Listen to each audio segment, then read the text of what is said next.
안녕하세요. 세상의 모든 궁금증을 알아보는 호기심 세상입니다. 혹시 몽유병이라고 들어보셨나요? 그럼 꿈속으로 출발합니다. 몽유병이란? 자는 도중 일어나서 돌아다니는 행동, 그리고 이상한 행동을 보이는 각성장애인데요. 다른 말로 수면 보행증이라고도 한답니다. 걸어다니는 것만 아니라 알아들을 수 없는 말을 하며 거의 대부분 눈을 뜨고 있지만 시선이 고정되어 있는 경우가 많답니다. 몽유병은 나이와 상관없이 다 경험할 수 있지만 대체적으로 아동일 때 주로 나타나며 그 외에도 10대에 들어서서 발생을 할 수도 있습니다. 대부분은 사춘기쯤에서 사라지는데요. 의외로 성인이 돼서도 나타날 수 있답니다. 원인은 다양한데요. 심한 스트레스를 받았을 때 나타나며 몸은 깨어있는데 정신은 깊게 잠이 들어있는 상태랍니다. 잠을 자면서 이상한 소리를 하게 되면 잠꼬대인 줄 알지만 잠꼬대와 다른 점은 다른 공간으로 무의식적으로 움직인다는 것입니다. 아직까지 정확한 원인이 밝혀진 바는 없지만 유전적 소인이 있을 것으로 보고 있답니다. 또한 신경계에 영향을 줄 만큼의 열이나 전신질환, 음주, 수면장애, 스트레스 등에 의해 발생할 수 있습니다.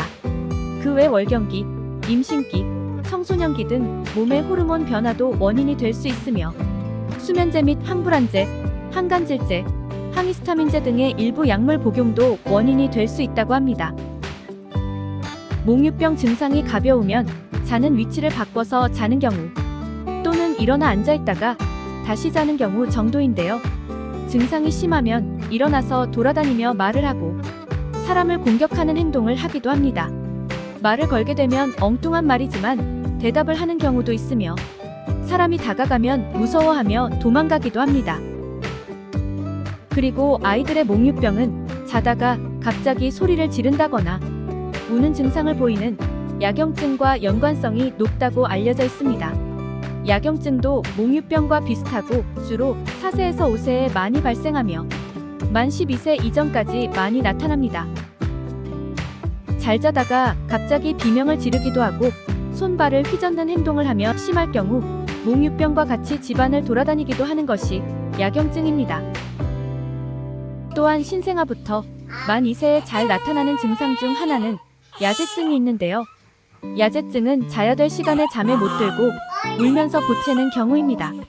대부분 생후 3개월까지 잠을 깊이 못 자지만 100일이 지나서도 잠을 잘 못 자고 깨서 우는 것이 지속이 되면 야제증을 의심해봐야 한답니다. 몽유병으로 인한 사고도 많이 일어나는데요. 해외에서 일어난 사고를 예를 들면 중국에서는 아이가 자다가 일어나서 아파트에서 뛰어내리기도 하고 영국에서는 자다 말고 차키를 가지고 나와 운전을 하다 큰 사고가 난 경우도 있다고 합니다. 또한 몽유병 살인 사건도 해외에서는 일어나기도 한답니다.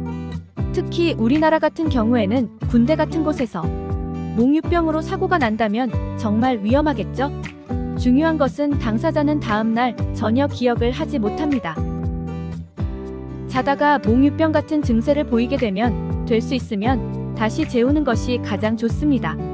억지로 깨우면 오히려 불안 증세를 보일 수도 있으며 깨우고 나서도 어떤 증상을 보일지 모르기 때문입니다. 증상이 계속 반복적으로 오래 지속이 된다면 당사자는 모르기 때문에 주변 사람들이 병원에 같이 방문하여 진료를 받게 해야 합니다. 예방법은 스트레스 관리를 잘 해야 하며 수면을 방해하는 요인들을 없애야 합니다. 자기 전에 스마트폰이나 TV 등 시각적이나 청각적인 자극을 피하는 게 좋습니다. 또한 몽유병이 발생했을 때 위험할 수 있기 때문에 창문을 잠그고 잠자리 주변에 깨지기 쉬운 물건을 치우고 위험한 물건을 주변에 놓지 않습니다. 침대보다는 바닥에서 자는 것이 낙상으로부터 안전하며 안전을 위해서 유리창에는 두꺼운 커튼을 치는 것이 좋습니다. 오늘은 몽유병에 대해서 알아봤는데요. 도움이 되셨나요? 구독과 좋아요를 눌러주시면 영상을 만드는데 아주 큰 힘이 됩니다. 채널에 방문하시면 도움이 되는 영상들이 많이 준비되어 있습니다. 시청해주셔서 감사합니다.